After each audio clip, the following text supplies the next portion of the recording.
भगवान की, कृष्ण कन्हैया लाल की, जय जय श्री राधे। सब लोग बैठ जाओ। जिनका भी प्रश्न है वो अपने हाथ उठाएं। प्रश्नोत्तरी करने के लिए आप प्रश्न कौन से करते हैं? आध्यात्म से, भगवान से जुड़ा हुआ सवाल करें। घर परिवार की बातें, देखो ये मंच जो है ना, ये जो आप यहाँ बोलते हो सारी दुनिया सुनती है। कई बार आप लोग परिवार की बातें बोल देते हो, फिर उसके लिए आपका मजाक उड़ाया जाता है।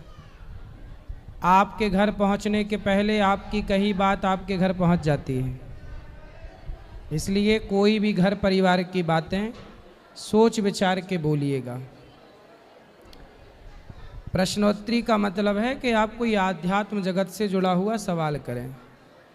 घर की बातें पहले विचार कर लो कि जो आप बताएंगे वो सार्वजनिक हो जाएगी बात। बताना है तो, नहीं बताना तो आपकी मर्जी। किसका प्रश्न है जी?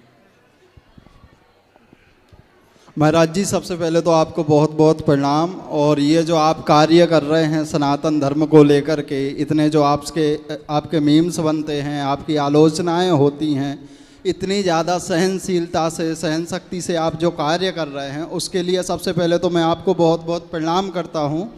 और महाराज जी, मैं केरला में श्री माँ भगवती जगदम्बा भद्रकाली की पूजा करता हूँ और मैं वहाँ 4 वर्ष से हूँ। और वहाँ पर मैं देख रहा हूँ कि एक तो अपनी ना तो बीजेपी है ना कांग्रेस है, ये सरकार नहीं है। सबसे पहली बात तो वहाँ की अलग पार्टी है जो कम्युनिस्ट पार्टी जिसको जाना जाता है। और कम्युनिस्ट का मतलब भगवान को ना मानने वाले लोग। अच्छा, मुसलमान तो हैं ही सबसे ज़्यादा। जो एक तो मलयालम भाषा है तो न्यूज़ भी हमारे यहाँ तक नहीं पहुँच पाती। वहाँ की गवर्नमेंट जो चाहती है वही न्यूज़ हम तक पहुँच पा रही है। और पूरा जो मीडिया है उसमें सब मुस्लिम भरे हुए हैं और जो हिंदू हैं वो भी दोगले हैं। तो ऐसे में क्या किया जाए महाराज जी की धर्म का वहाँ पर प्रचार हो, वहाँ जो हिंदू हैं वो बचे रहें। और बीच में तमिलनाडु पड़ गया, यहाँ तो हिंदी से इतनी जलन है कि पिछले वर्ष बिहारियों को रगड़ रगड़ के वहाँ से मारा गया था। और अभी हिंदी के जितने बोर्ड हैं, बैंक हैं, चाहे कहीं स्टेशन पे भी हिंदी में नाम लिखा है तो उनको मिटाया जा रहा है। तो ऐसे में हम क्या करें, क्योंकि हम भी वहीं पर रह रहे हैं और कहीं ना कहीं वो सब झेलते हैं, देखते हैं, तो बड़ा दुख होता है महाराज जी। तो हिंदुओं के ऊपर अत्याचार करने वाले कौन है? मुसलमान। जी बिल्कुल। अत्याचार आप ऐसे देख सकते हैं कि बाहर तो नहीं आएगा समझ में, क्योंकि एजुकेटेड लोग हैं। सबसे ज़्यादा पढ़ाई शिक्षा व्यवस्था में देखोगे तो केरला सबसे आगे है। लेकिन शिक्षा का भी यही है कि जितनी अच्छी शिक्षा होगी वो उतना ज़्यादा नास्तिक होगा। ज़्यादातर तो मैं यही देख रहा हूँ, क्योंकि शिक्षा पद्धति हमारी इस तरह से डिजाइन करवाई गई है पुराने समय से। अब वो बहुत लंबी चर्चा है महाराज जी। सही है। ये आज भारत में जो भी शिक्षा है वो शिक्षा ज़्यादा पढ़ लिख के व्यक्ति नास्तिक हो जाता है। ईश्वर को ना मानने वाला अधिकांश 90% पढ़े लिखे लोग ईश्वर को नहीं मानते, क्योंकि गलती उनकी भी नहीं है। उन्होंने जो शिक्षा प्रणाली पकड़ी है वो शिक्षा अंग्रेज़ों के द्वारा दी गई थी, और अंग्रेज चाहते ही थे कि आप लोग धर्म को भूल जाएं, नास्तिकता अपनाएं। इसलिए अंग्रेज़ों ने जो चाहा वही हुआ। अब देखो ना, हम लोग अपना दुश्मन मानते हैं पाकिस्तान को। अब ये बताओ कि यदि हमारे देश में अंग्रेज़ ना आते तो क्या हिंदुस्तान पाकिस्तान का बंटवारा होता? तो हमारा सबसे बड़ा दुश्मन पाकिस्तान नहीं, वह अंग्रेज़ लोग हैं, जिन अंग्रेज़ों ने हमारे देश में आकर के फूट डाल दी, नारा दे दिया कि फूट डालो, शासन करो। और उसका उन्होंने खूब कार्य किया। और महात्मा गांधी को भी उन्होंने अपने अंडर में करके बरगला के और देश के 2 टुकड़े करवा ही दिए। वो भाग गए, फिर भी देश के 2 टुकड़े हो गए। तो ये कुल मिला करके ये उन्हीं का साजिश थी, और गांधी जी इस बात को समझ नहीं पाए। उनके हिसाब का काम जो चाहते थे वो लोग, वो जिन्ना को भड़का के चले गए। जी जी बिल्कुल। वो गांधी को उल्टा सीधा समझा के चले गए, और बस देश का बंटवारा हो गया, लाखों हिंदू काटे गए। लाखों हिंदुआ ट्रेन में भर भर के आए, अब जिम्मेदार कौन? आज तक पूछो कि भैया उस हत्या का जिम्मेदार कौन है, तो कोई नहीं बताने को तैयार कि कौन जिम्मेदार है। जी महाराज जी, वहाँ के तो जो हिंदू हैं, जैसे गाय दूध दे रही है तब तक तो ठीक है, उसके बाद वो खुद कसाई को बेच देते हैं, साथ में खड़े रह के कटवा देते हैं। तो ये सब हमारी आंखों के सामने होता है, हम बेबस होते हैं, कुछ नहीं तो कर वहाँ पाते। पे हिंदू कितने हैं और मुसलमान कितने हैं? लगभग महाराज जी वैसे तो बराबर ही हैं, क्रिश्चियन मुस्लिम और हिंदू लगभग बराबर हैं, लेकिन जो हिंदू हैं वो बड़े दोगले हैं महाराज जी। ये तो मैं बिल्कुल खुल के कहूँगा, क्योंकि पढ़े लिखे हैं। अगर वो मंदिर भी आते हैं तो वहाँ के पूरे मंदिर एक तरफ से पूरा बिजनेस बन चुका है।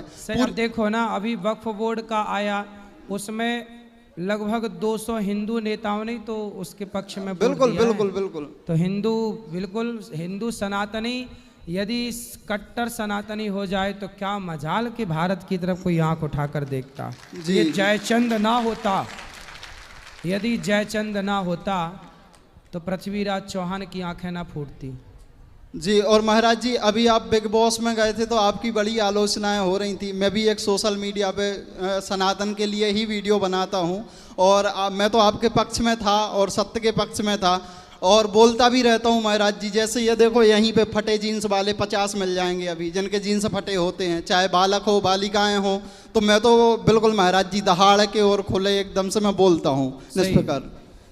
अच्छी बातें सबको बोलनी चाहिए, अच्छे का पक्ष सबको। देखो, व्यक्ति विशेष अपना स्वार्थ हटा दे और केवल देश के लिए कार्य करे तो हमारा देश बहुत आगे चला जाए। अब हमारे यहाँ ना देश के लिए कम लोग सोचते हैं, पहले अपना फ़ायदा सेट करते हैं कि हमारा फ़ायदा क्या है। नेता लोग क्या कर रहे हैं? नेता लोग अपने फ़ायदे के लिए कई बार गलत काम करते हैं। अब देखो ना, वक्फ बोर्ड ऐसा बोर्ड था जो प्रयागराज की भूमि को कहता था कि ये प्रयागराज गंगा के किनारे हमारी भूमि है, कह दिया था कि नहीं कुंभ जी में? जी। अब बताइए, वो वक्फ बोर्ड जो प्रयागराज की भूमि को, कुंभ की भूमि को अपनी कह रहा था, उसके पक्ष में हिंदू नेताओं ने समर्थन किया है। अब देख लो, यही तो जयचंद हैं। और कहाँ से जयचंद, कौन से जयचंद होते हैं? जी महाराज जी। अब ये हिंदुओं को समझना है कि तुम जिसे वोट कर रहे हो वो वोट तुम्हारी लेकर वो साथ किसका दे रहा है, ये विचार का विषय है। वोट हिंदुओं की लेता है और साथ, अब देखो बंगाल में हिंसा हो रही है, हिंदू खदेड़े जा रहे हैं। ये भारत में, आज़ाद भारत में आज भी हिंदू सुरक्षित नहीं है। जहाँ जहाँ कम पड़ा वहाँ वहाँ से खदेड़ा गया। बांग्लादेश देख लीजिए, पूरे हिंदू जला दिए गए, खदेड़ दिए गए, नामो निशान मिट रहा है। कश्मीर देख लीजिए, वहाँ से हिंदू ब्राह्मण खदेड़े गए, क्या कर लिया सेना ने और क्या कर लिया सरकार ने और क्या कर लिया पुलिस ने। इसलिए हिंदुओं को जाग जाना चाहिए, और जागने का तात्पर्य ये है कि उन नेताओं का साथ दो जो आप हिंदुओं के पक्ष में बात कर रहे हैं। जी जी बिल्कुल, सही बहुत है। बहुत धन्यवाद महाराज जी। जी राधे राधे गुरुजी। जी गुरुजी, हमें अन्न क्षेत्र कराना है कल सुबह, ठीक है। तो रसीद हमने कटा ली है उसकी, और गुरु दीक्षा हम सुबह ले सकते हैं? कल 11 बजे लगभग। 11 बजे, ठीक है गुरुजी। ठीक। आ जाओ गुरुजी। मेरे पति हैं, ये AWPL आयुर्वेदिक कंपनी है, उसमें जुड़े हुए हैं। तो वृद्ध माताओं के लिए घुटनों के दर्द का तेल और 5 तुलसियों का अर्घ दवा लेके आए हैं, वो हमें देनी है। बिल्कुल स्वागत है, दे दीजिए, खुश रहिए। चलो, और ठीक किसका है, प्रश्न राधे राधे है? गुरुजी राधे राधे। जी गुरुजी, मेरे मन में एक जिज्ञासा आई है जिसका समाधान आपसे पूछ रहा हूँ मैं। अपन हिंदू धर्म में किसी भी धार्मिक जगहों पे जाते हैं, वहाँ चप्पल जूता उतार लेते हैं, लेकिन मेरे को ये लगा कि अपन किसी भी मंदिर में जाते हैं, अपन अपने हाथ से चप्पल जूते उतार के बैग में डालते हैं जहाँ सुविधा होती है। जहाँ सुविधा नहीं हो पाती है तो ऐसे ही खोल देते हैं। आज मैंने बांके बिहारी मंदिर में जाके देखा, जाने में पूरे रास्ते भर नाली का पानी या गंदगी बह रही थी। उसको क्रॉस करके पैर डूब के वहाँ पे हमने गया मंदिर में दर्शन करने। जब अपन मंदिर में नाली के पानी या गंदगी के डूब के जा रहे हैं तो फिर जूता चप्पल उतारने का औचित्य क्या रह जाता है? देखो वो तो एक अव्यवस्था है कि नाली ओवरफ्लो होकर के सड़क में बह रही है, हाँ वह एक अव्यवस्था है, उसको ठीक करना चाहिए, नगर पालिका का ये कार्य है। हाँ अब रही बात कि चप्पल पहन कर देखिए, चप्पल पहनने और ना पहनने का साइंटिफिक कारण समझिए, वैज्ञानिक कारण। आप चप्पल पहन करके बिजली वालों को देखे होंगे, बिजली वाले चप्पल पहन करके फेस का तार पकड़ लेते हैं, उन्हें करंट नहीं लगता, क्योंकि चप्पल पहनने से ज़मीन का जो अर्थ है वो कट जाता है। यदि आप चप्पल उतार के नंगे पाँव पकड़ेंगे तो मर जाएंगे, करंट लग जाएगा। बात सही है कि गलत है? नहीं, सही बोल रहे हैं। उसी तरह जब आप भगवान के सामने खड़े होते हैं तो भगवान के मंदिर की पॉजिटिविटी भी आए और पृथ्वी माँ उस धरती का वाइब्रेशन भी आपको पॉजिटिविटी के रूप में प्राप्त हो, इसलिए नंगे पांव दर्शन करना है। यदि आप वहाँ भी चप्पल पहने रहेंगे दर्शन में तो सामने की पॉजिटिविटी तो आएगी, पर जो नीचे से धरती से पृथ्वी से मिलने वाली है वो आपको नहीं मिल पाएगी। तो मंदिर जाने का लाभ क्या है? मंदिर जाने का लाभ है कि हम पॉजिटिविटी से भर जाएं, क्योंकि मंदिर में सकारात्मकता अन्य स्थानों की अपेक्षा अधिक होती है। मंदिर को डिजाइन करने वाले हमारे ऋषियों ने कैसे डिजाइन किया? आपने देखा होगा मंदिर के ऊपर एक झंडा होता है और मंदिर के ऊपर झंडा और फिर पूरी गुम्मद होती है इस तरह से। ये क्या करती है? ये गुम्मद क्यों होती है? ये गुम्मद क्यों होती है? झंडा क्यों होता है? आपने देखा होगा एंटीना टीवी का पुराने ज़माने का, आज का टावर सैटेलाइट से सिग्नल खींच करके आपके मोबाइल तक पहुंचा रहा है कि नहीं टावर? उसी तरह जो मंदिर बनते थे ये ब्रह्मांड की सारी पॉजिटिविटी अपने अंदर खींच करके, और जो वहाँ जाके नीचे गुम्मद के नीचे जिसे गर्भगृह कहते हैं वहाँ जाके जो खड़ा होता था तो ब्रह्मांड की सारी शक्तियाँ उसके भीतर प्रवेश कर जाती थी, पॉजिटिविटी। इस विज्ञान को लोग समझ नहीं पाए और मंदिर को समझ ही नहीं पाए कि मंदिर क्या है। लेकिन मंदिर क्या है? मंदिर का अर्थ बताता हूं। मंदिर बोलो माँ, माँ, ऊपर की बिंदी अभी छोड़ दो, माँ, माँ, दा दा और रा, र, क्या हुआ? मादार, मदर हुआ। हाँ मंदिर, दा में छुट्टी की मात्रा हटा दो, ऊपर बिंदी यदि हटा दो, मात्राएं हटा दो, पूरे पूरे अक्षर पकड़ो मंदिर के तो क्या बनता है? मदर। मदर मतलब माँ। माँ। एक माँ जैसे बच्चे को पोषित करती है गर्भ में और सब कुछ देती है पेट में ही बच्चे को, आँखें, कान, चलने के लिए पाँव, उसी तरह मंदिर माँ की तरह आपको पॉजिटिविटी से, ऊर्जाओं से भर देता है। इसलिए मंदिर मीन्स माँ। मंदिर मतलब मदर, मदर, मात्राएं हटाओ तो क्या बनता है? मदर मतलब माँ। ये है माँ। माँ जो पालन पोषण करती है वही मंदिर पालन पोषण करता है। इस पॉजिटिविटी को समझने के लिए भी ना थोड़ा सा समझ चाहिए। अब बोलो आगे। लेकिन ये अनिवार्य क्यों? अगर मोजा पहनते हैं तो जाने देते हैं, मोजा भी टच नहीं करता हम है। तो कहते हैं नंगे पाँव रहो, मोजा पहनने की भी जरूरत नहीं है। नंगे समझो ना, क्या समझा रहे हैं इतनी देर से? मोजा भी पहन लोगे तो धरती से संपर्क कट गया। इसलिए डॉक्टर क्या बोलते हैं? सवेरे सवेरे घास पर नंगे पांव चलो। आपके शरीर में भी बिजली होती है और बिजली को अर्थ में जाना होता है। आज आपको आजकल सिस्टम होता, बड़ी बिल्डिंग बनती है ना तो उसमें अर्थिंग लगाया जाता है ताकि आकाशीय बिजली गिरे तो तुरंत जाके अर्थिंग नीचे चली जाए। शरीर में भी बिजली होती है। नंगे पांव थोड़ा चला करो, स्वस्थ रहोगे, वरना टेंशन डिप्रेशन क्यों है? आजकल लोग दिन भर जूता पहनते, दिन भर मोजा पहनते, नंगे पांव भूमि पे चलते नहीं। थोड़ा माटी लगना जरूरी है पाँव में, सारी गर्मी उतर जाएगी। आजकल गर्मी नीचे ना जाके खोपड़ी में चढ़ रही। अरे पहले समझो, पहले सुनो सुनो सुनो, काहे बैठ गए? समझ में आई? पहले बताओ। नहीं, ये तो आप सही बोल रहे हैं, लेकिन अनिवार्य या तो व्यक्ति के ऊपर छोड़ दें कि अगर धार्मिक भावनाओं से आया है। आपका मतलब आप क्या चाहते? चप्पल पहन के मंदिर जाना है आपको? नहीं, या तो वहाँ सफाई वैसी हो, हाथ धोने की व्यवस्था हो और जूते मोजे उतार के भी जाएं। होती है, बहुत सारे मंदिरों में सब व्यवस्थाएं होती हैं। कहीं नहीं है, इसलिए अब कॉरिडोर बनेगा तो उसकी व्यवस्थाएं होंगी। मेरे पूछने का मतलब वही था, या तो धार्मिक आस्था हट रही है नहीं, या आस्था नहीं हट रही छोड़ है। दें, या फिर व्यवस्था वैसी कर दें कि हमने आज हाथ से जूता निकाला या हाथ धोने की व्यवस्था हो जाए, मोजा उतार के जाएं वहाँ पर या तो फिर अपने ऊपर छोड़ दी कि आपको जैसी मर्जी हो वैसा कर लें। व्यवस्थाएं ये जो बनी है ना, मंदिर कोई आज के नहीं है, 400 साल 500 साल पुराने मंदिर हैं ये बिहारी जी के। हाँ, तो ये 500 साल पुरानी व्यवस्थाएं बनी हैं। पहले तो सुनो, आज के 100 साल पहले नाली और नाला होता था? नहीं पहले तो ये बताओ। नहीं होता था। ये नाली नाला तो 100 साल पहले था ही नहीं। पहले लोग घर में वॉशरूम, घर में लैट्रिन बाथरूम की व्यवस्था थी ही नहीं। पहले तो सब लोग नदियों के किनारे जाके नहाते धोते थे, ये व्यवस्थाएं थी। हाँ। तो ये नाला नाली थे ही नहीं, इसलिए पूरी शुद्धि थी पहले। हाँ। बाद में लोगों ने अपने विकास के नाम पर ये नालियां पैदा कर ली, अशुद्धि कर ली। अब उन्हें सरकार को चाहिए कि ठीक करें। जो कि अभी काशी में कॉरिडोर बना तो वहाँ ठीक हो गई, ऐसी वृंदावन में बनेगा, ऐसी मथुरा में बनेगा। धीरे धीरे थोड़ा सब्र रखो, सब होगा। धन्यवाद। गुरुजी राधे राधे जी। मेरा नाम दिगंबर सिंह है और आर्मी से रिटायर हूँ मैं। अच्छा।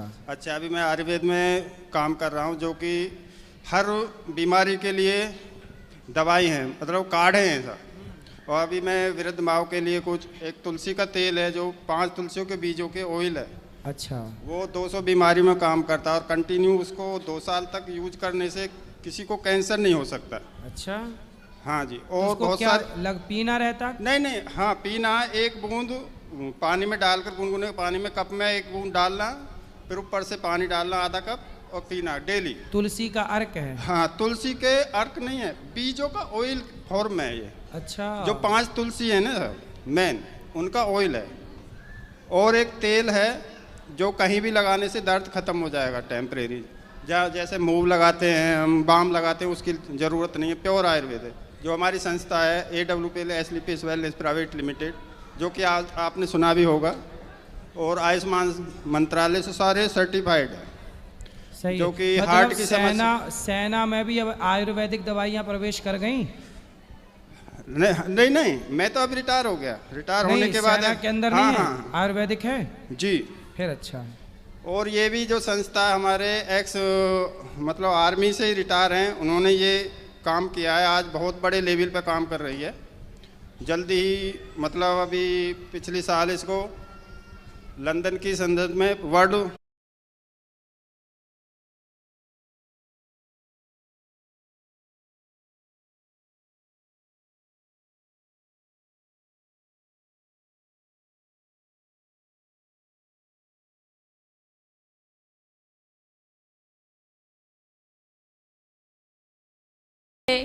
कि मेरा भाई थोड़ा सा स्वभाव में अच्छा नहीं है। हैं? तो स्वभाव में अच्छा नहीं है। सभा में अच्छा नहीं है? हाँ जी। मतलब? तो मैं, जैसे कि मेरे बेटों की शादी होगी, जो एक रस्म होती है मायरे की, तो मैं आपको भाई मानती हूँ और गजानंद जी को भाई मानती हूँ। ठीक है। और धीरेन्द्र और देवकीनंदन ठाकुर जी को भाई मानती हूँ, आप चारों को। तो मैं चाहती हूँ कि मैं आपके हाथ से ही वो चुंदड़ी ओढ़ूँ जो मायरे में उड़ाई जाती है। ठीक है, उड़ा देंगे चुनरी। और मुझे आपको राखी फिर से बांधनी है, क्योंकि पिछले साल मैं बांध के गई थी, फिर क्या पता आना हो या ना आना हो, तो मैं राखी बांध सकती हूँ आपको? बिल्कुल बांध सकते हैं, पर आते रहिए, हर बार आइए। हाँ जी, आऊँगी। और अगली बार से आइए तो 20 रुपया लेके आइए पंडित जी। नहीं, हाँ, वैसे भी आप मेरे से छोटे हो तो इसलिए मेरा बनता भी है। हाँ, तो मैं आपको राखी बांधने बिल्कुल बांध दीजिए। आ सकती हूँ? हाँ। राधे राधे गुरुजी। जी। मैं परेशान हूँ। हैं? परेशान किससे? पहले आया था मैं 6 मंथ पहले, जब आपसे से? नाम दीक्षा ली थी। अरे आपसे नाम दीक्षा ली थी, आपने बोला था नाम जप करो स्ट्रेस दूर होगा, तो किया। जी जी, आ जाने दो ना, यहाँ से आ जाओ ना, पूछेगा उस तरफ। आ जाओ इस तरफ आ जाओ। आपका मन भगवान के नाम जपने में नहीं लग रहा है? नहीं, बचपन से जप रहे हैं। समस्या क्या है? Over thinking. तो काहे करते हो? अपने आप चालू हो जाती टेंशन, मतलब जैसे किस बात की टेंशन है? जीवन में दुख नहीं आए कभी। हैं? दुख नहीं चाहिए। दुख नहीं चाहिए, क्या चाहिए फिर? केवल सुख। अच्छा, गेम खेलते हो मोबाइल पे? आपने देखा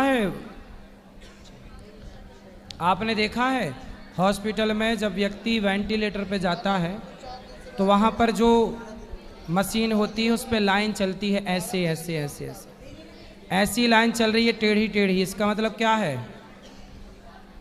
टेढ़ी लाइन का मतलब क्या है कि मरीज जिंदा है, और लाइन सीधी हो गई मतलब क्या है? मरीज की डेथ हो गई, मर गया। बोलो हाँ। हाँ। बेटा, सुख दुख उतार चढ़ाव का नाम ही जीवन है। यदि आप सीधा सीधा चाहते हो तो ये तो मुर्दे के लक्षण हैं, तो ये जिंदा इंसान के नहीं है। ठीक है, इसलिए दुख से घबराना क्यों है? तो मतलब ऐसे होता है, जैसे मैंने एक दिन, मैं कॉमर्स से हूँ, अभी मैं ऊपर मिलूंगा आपको, आप बैठिए, अभी ऊपर मिलूंगा। तो मैंने एक दिन मतलब सोच रहा था कि मतलब जॉब करके 1 करोड़ रुपए कमा लूंगा। अच्छा। फिर उनको बैंक में एफडी डाल दूंगा। अच्छा। उसकी इंटरेस्ट मिलेगी मंथली 70,000। वाह। तो फिर उससे मुझे कोई टेंशन नहीं होगी। अच्छा। फिर मुझे एक दिन मतलब थॉट आया, मैं खुश रहने लगा भाई ऐसे कर लूंगा। तो फिर एक दिन थॉट आया कि मतलब पढ़ा था मैंने बचपन में कि भारत पे फाइनेंशियल संकट आता है तो गवर्नमेंट हमारे पास अकाउंट में जो पैसे होते हैं उनको ले लेती है। हाँ। और 5 लाख से ऊपर होते हैं। फिर मुझे उसकी टेंशन हुई, तो मैंने सोचा गोल्ड खरीद के रख लेंगे, वो चोरी हो गया तो बस हाँ। चिंता रहती है। अच्छा, ये बताओ, आपने सोचा कि 1 करोड़ कमा के बैंक में जमा कर देंगे, उसका ब्याज खाते रहे। ये बताओ अभी तक कमाए कितना? अभी तक कितना कमाए? कमा लेंगे। अभी कितना कमाए ये बताओ?